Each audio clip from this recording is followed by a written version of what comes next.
All right. Well, welcome everyone. Good to have you. My name is Anna Krueger. If this is your first time in a webinar with me, would you let me know that in the chat box? I see a lot of faces that I recognize, and I see a lot of faces I do not recognize. So I would love to just hear from you if this is our first time. Good. It looks like quite a few of you. Well, welcome. Thank you for being here today. I realize you have a lot of things you could be doing on your Thursday afternoon. I almost said Tuesday afternoon, your Thursday afternoon.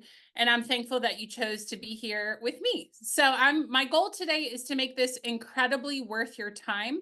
What we're going to be talking through is how to call older leads that might have cooled off a little bit. You haven't talked to them in a long time.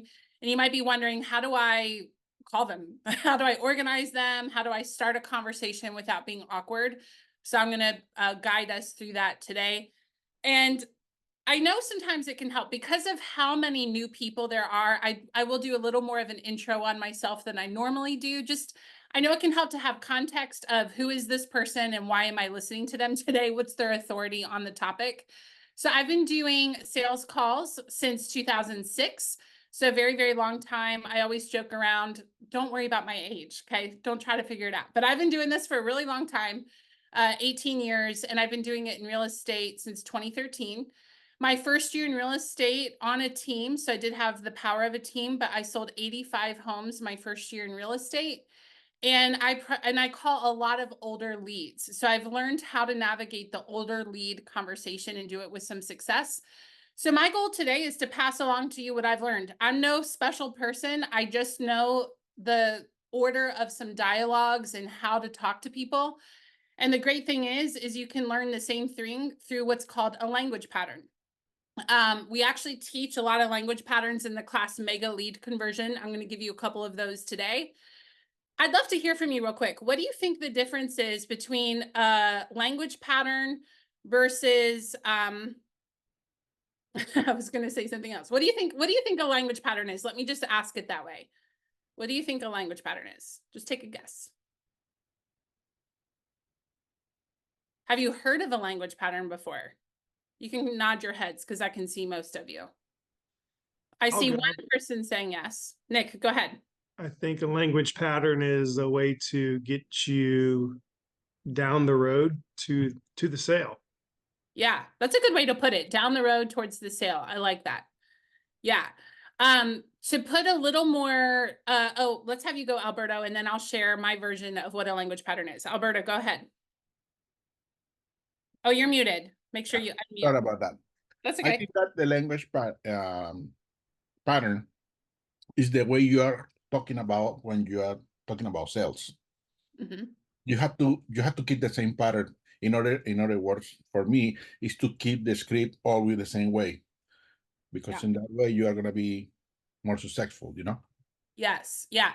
And I like what you said about it's going to help you be more successful. So let me define real quick what a language pattern is, and then I'm going to give you a couple of those in today's class. So a language pattern is really the order and the science of how to talk to someone. So instead of it being a paragraph of prescribed words, we've all seen that, right? Where it's like paragraphs of basically read this when you're on the phone.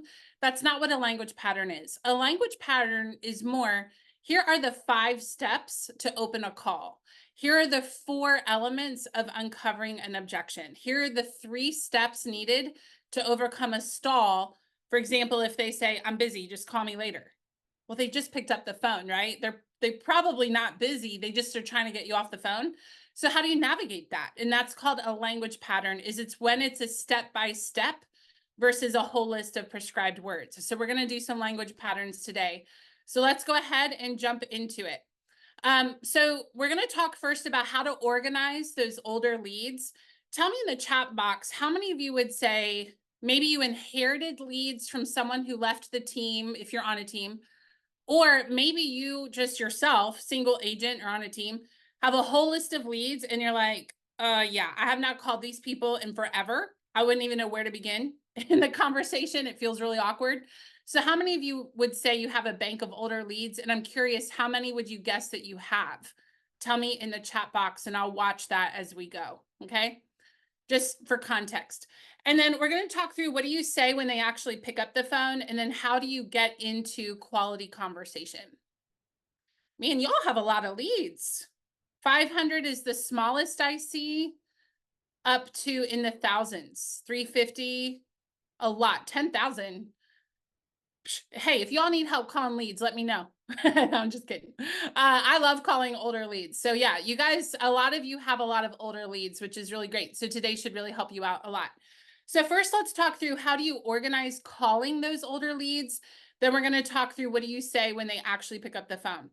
So the first thing that you want to do is start with the most recently due task first. What do I mean by that? If you're using a CRM, I would imagine that you are setting tasks. We are setting tasks, right?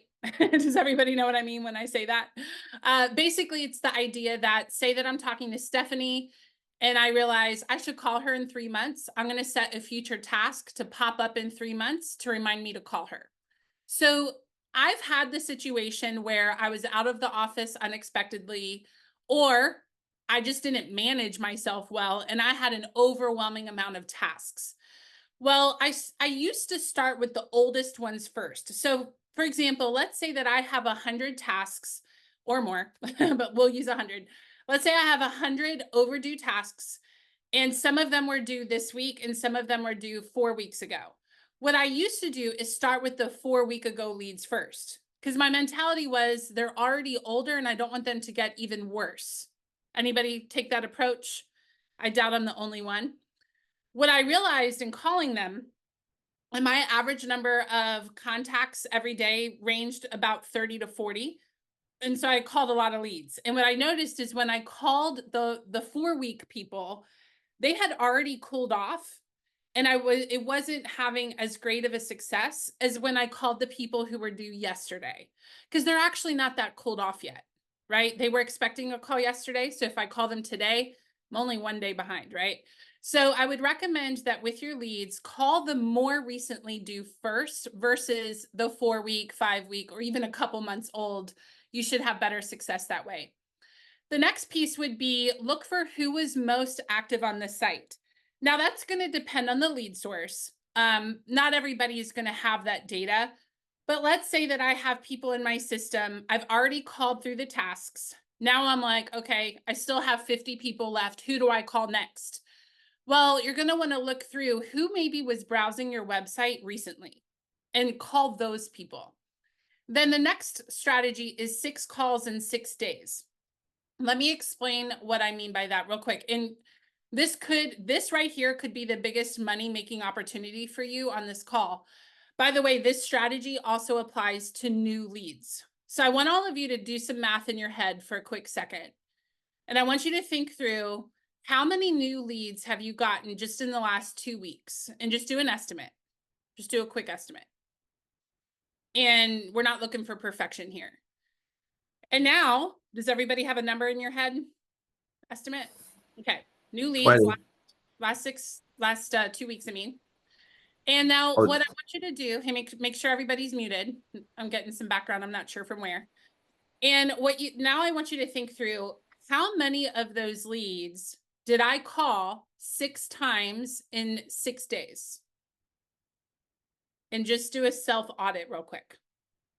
6 calls in 6 days or more, but you don't want to do less. You don't want to do less than that.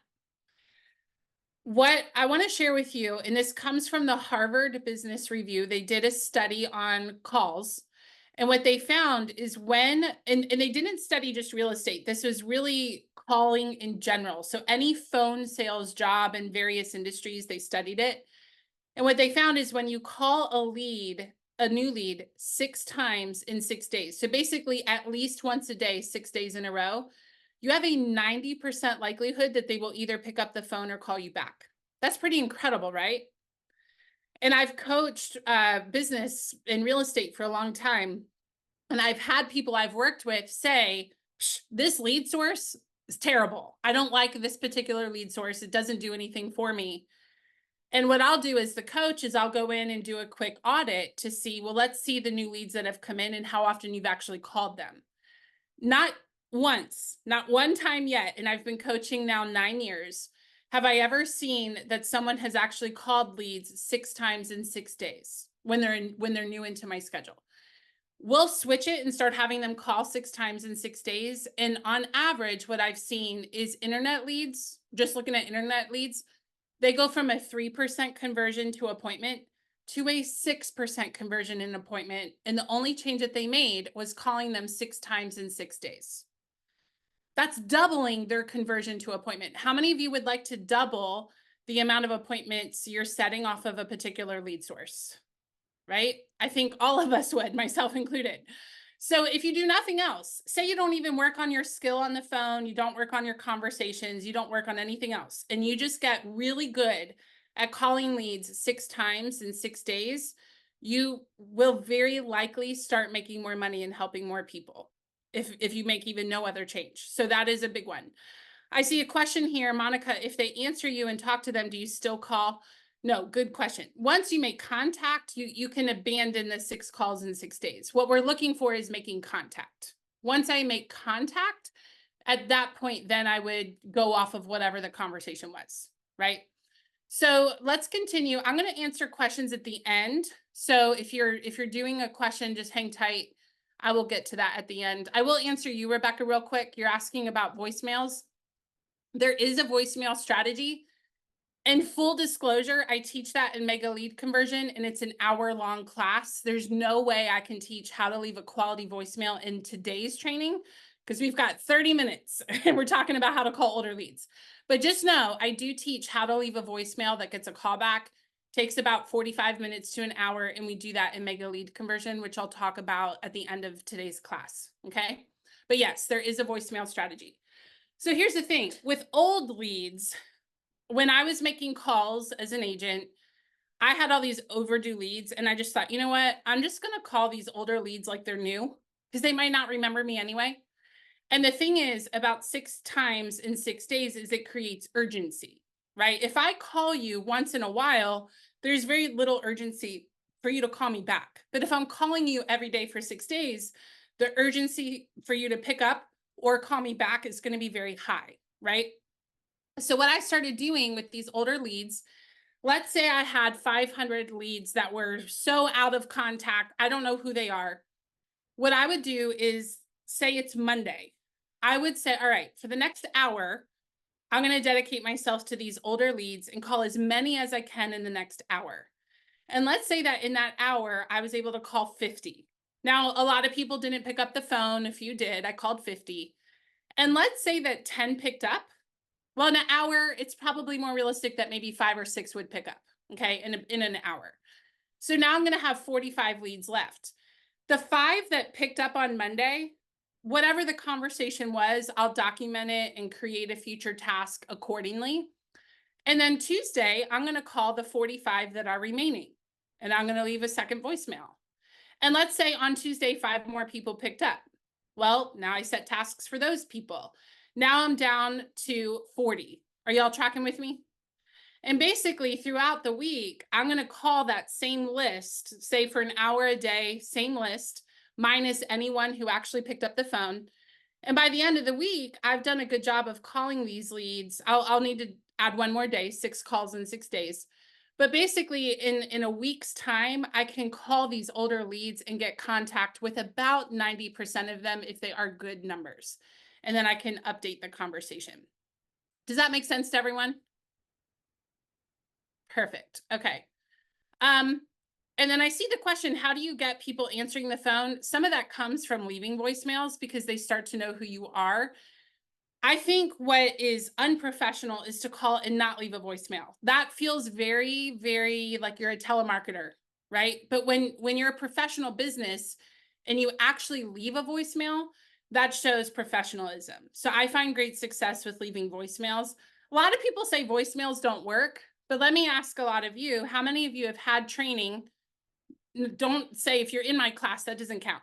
But those of you that have never taken my class, how many of you would say you've had a training on how to leave a voicemail?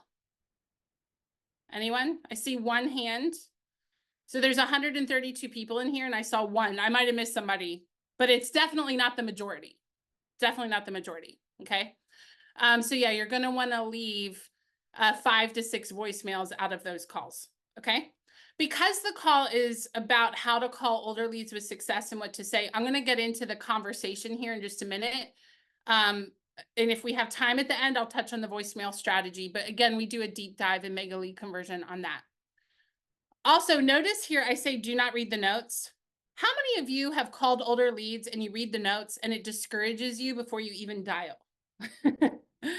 We do not recommend reading notes. In a moment, when I put up how to start a call, you'll see how you can call people and not read the notes and still know what to say when they pick up, okay?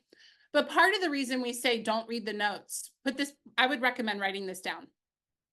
On a good day, a good pickup ratio is about 25%. So what that means is about 1 out of 4 dials pick up the phone. So let's just do a quick audit in this class. Use the chat box. For those of you that read the history notes, when you call people, how long does it take you to read the history notes before you dial? If you just had to take a guess on average and put that into the chat box. 5 minutes, 2 minutes, 90 seconds. So I would say on average 2 minutes. I'm seeing anywhere from 2 to 5 minutes, and it's about even on either. So let's just say 2 minutes. We're going to actually err on the side of it being efficient. Okay, so it's kind of like best case scenario. Well, if you call 4 people and on average on a good day, 1 picks up, that is 6 minutes of wasted time reading notes for people that aren't picking up the phone. Have y'all noticed that in today's industry, we got to talk to more people to set appointments? The market's a little shifted right now. Have you noticed that? We frankly don't have time to lose 2 minutes for every dial.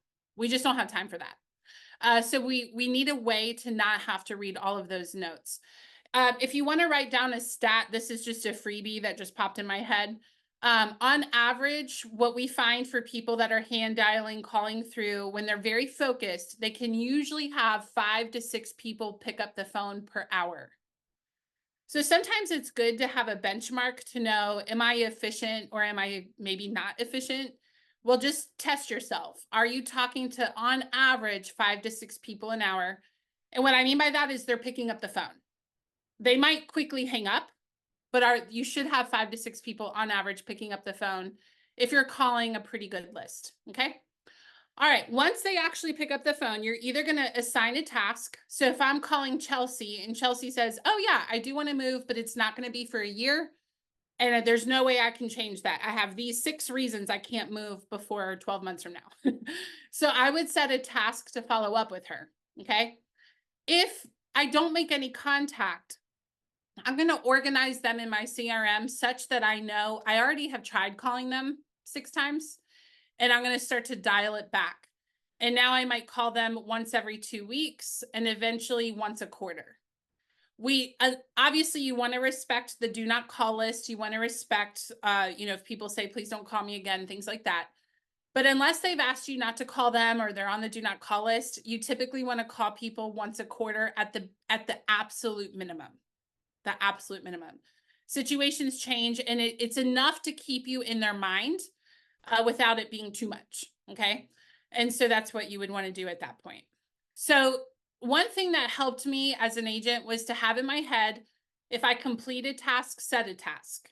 So again, if I call Chelsea and it's 3 months later and I'm like, hey, Chelsea, I know you're not moving for 9 months, but I wanted to check in and see how things are going, chit chat with her.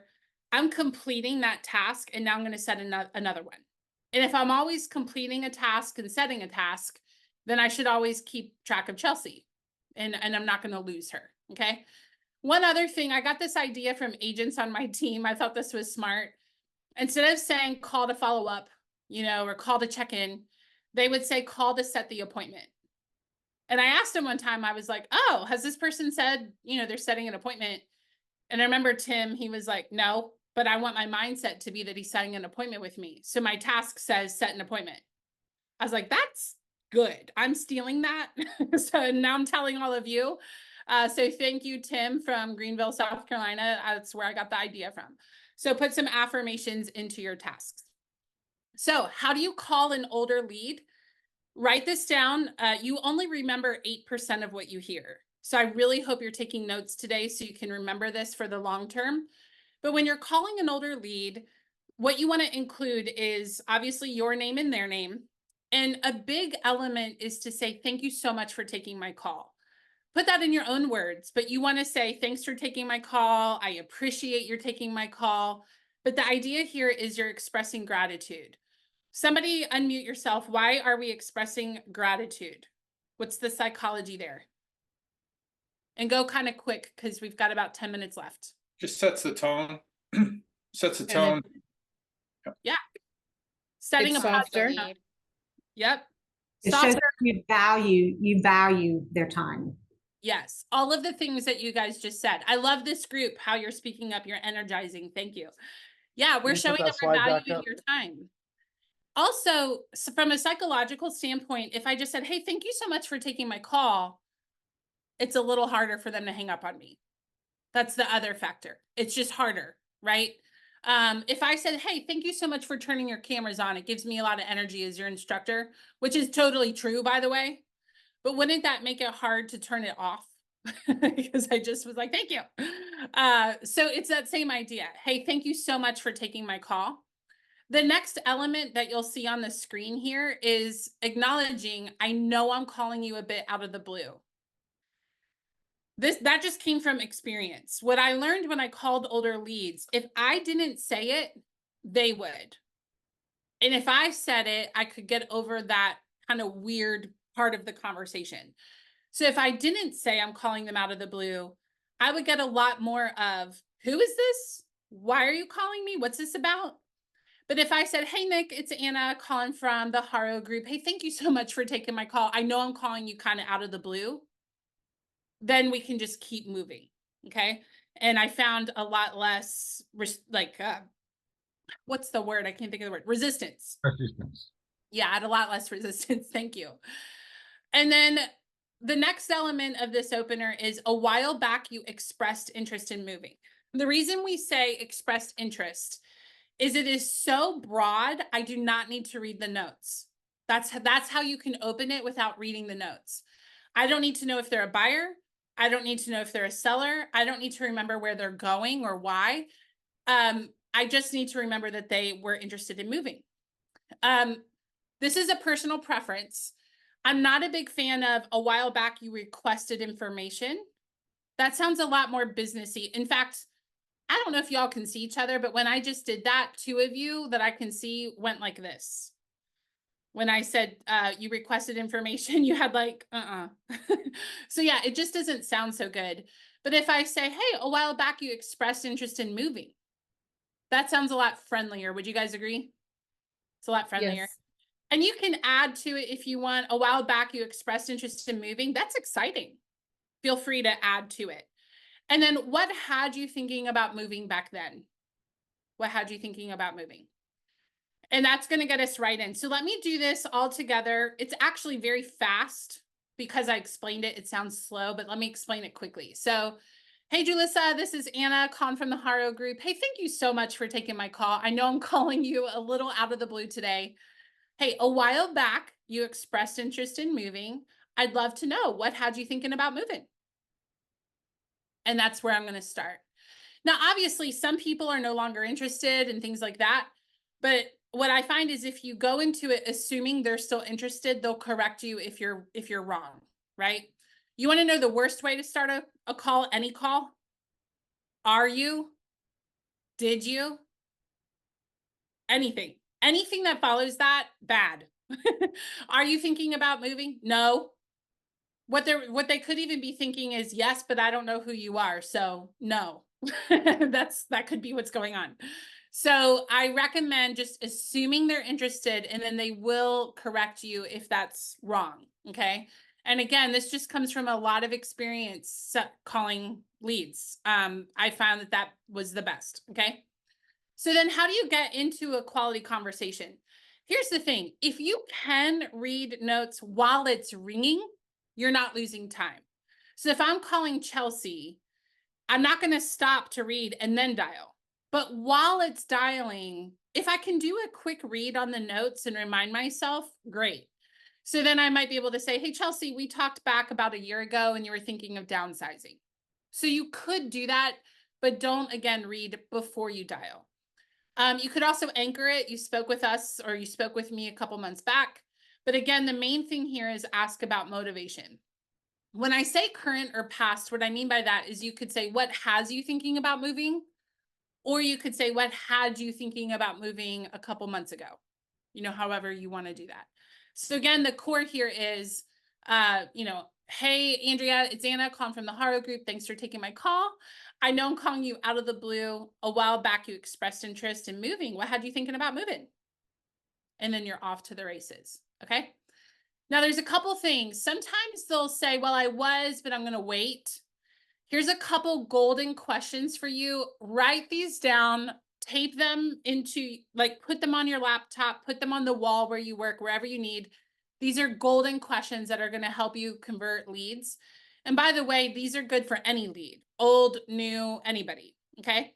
What's the benefit of waiting? You could even do that if someone is deciding, should I write a contract on this house or not? Well, what's the benefit of waiting till tomorrow? But let me give you where this came from. My whole sales team one day went to a gym on our lunch break to decide, do we want to join the gym together? And we all were like, okay, thank you. You know, we'll let you know. And the trainer said, hey guys, what's the benefit of waiting to join the gym?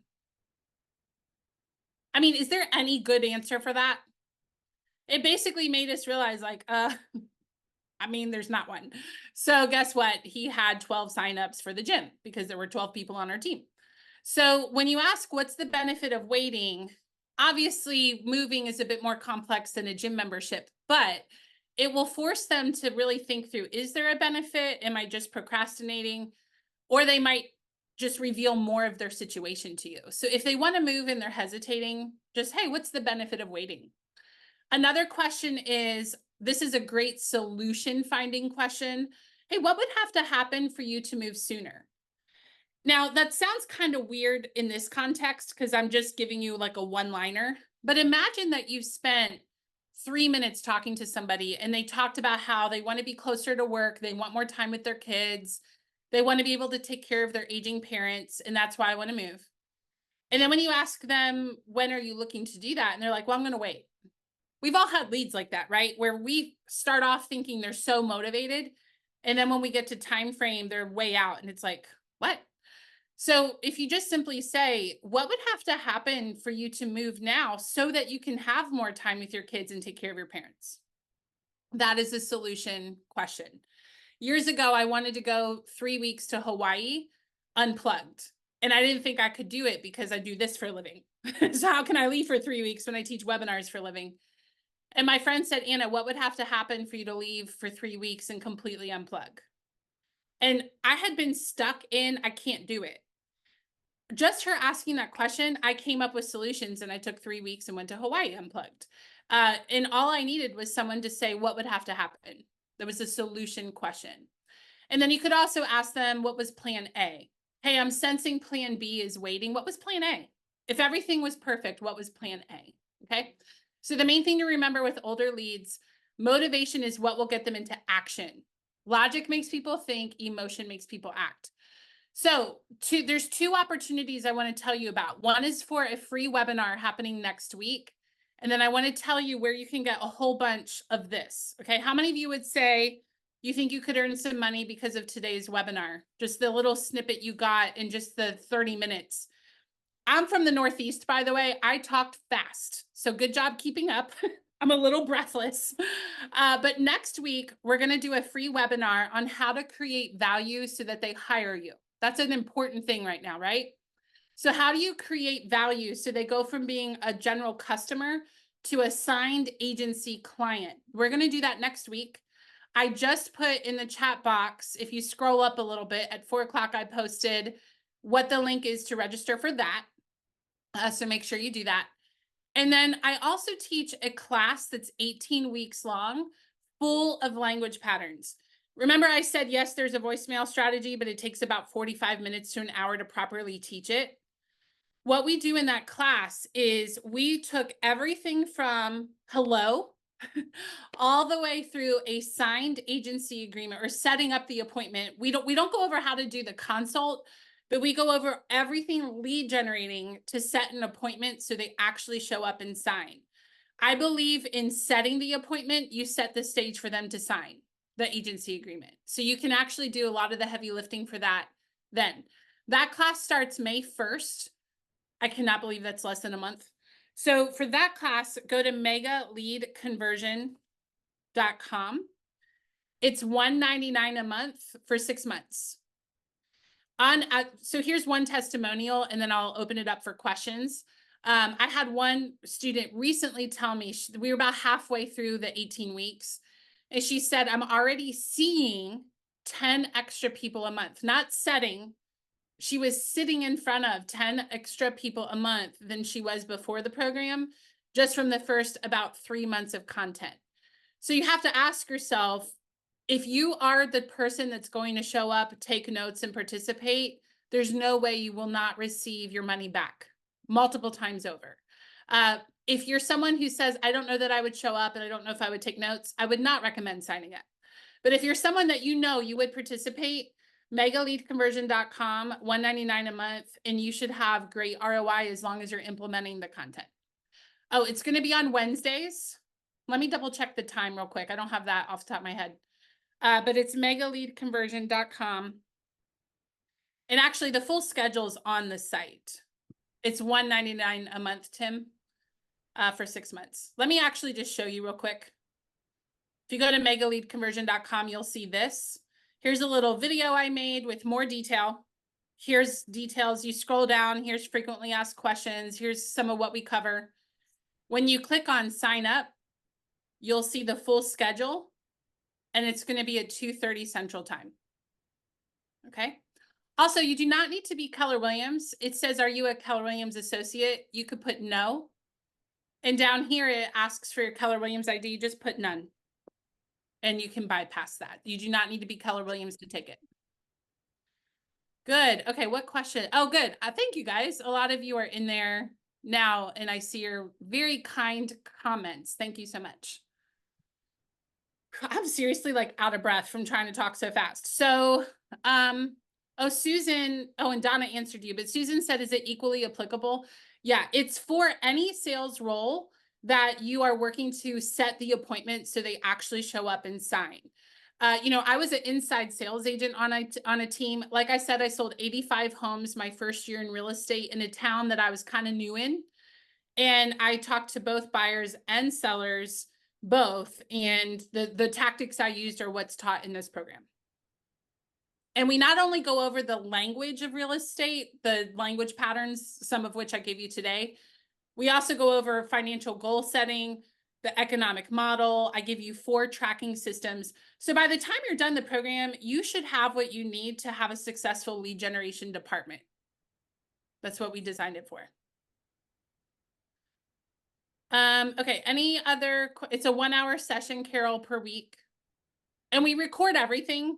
So there's actually a lot of people who can't join this live, and they'll message me and say, hey, we watch every morning on Friday or every week on Friday in our morning meeting. That's what we do. So it is, you can have 2 people per registration from the same team. So if you're a team of 8 people, that's 4 registrations.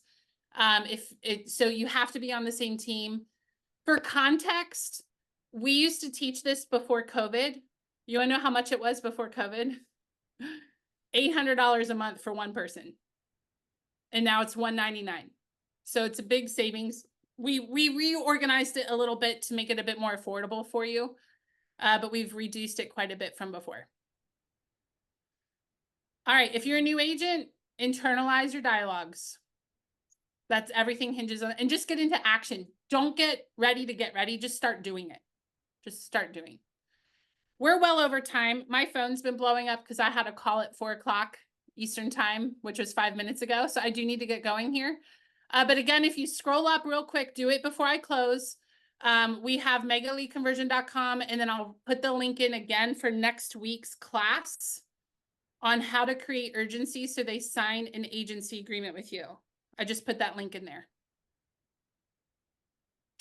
Good. Hey, it was great to meet many of you. There are a lot of you I've not seen before, so thank you for joining me. I trust this was helpful. And implement it. That's the key. You can sit in class all day. That's not going to do anything for you. You got to implement it. So I recommend go implement this today while it's fresh. Even if you just call 2 people, just go call, get someone to pick up and do it at least once, and that will help cement today's training.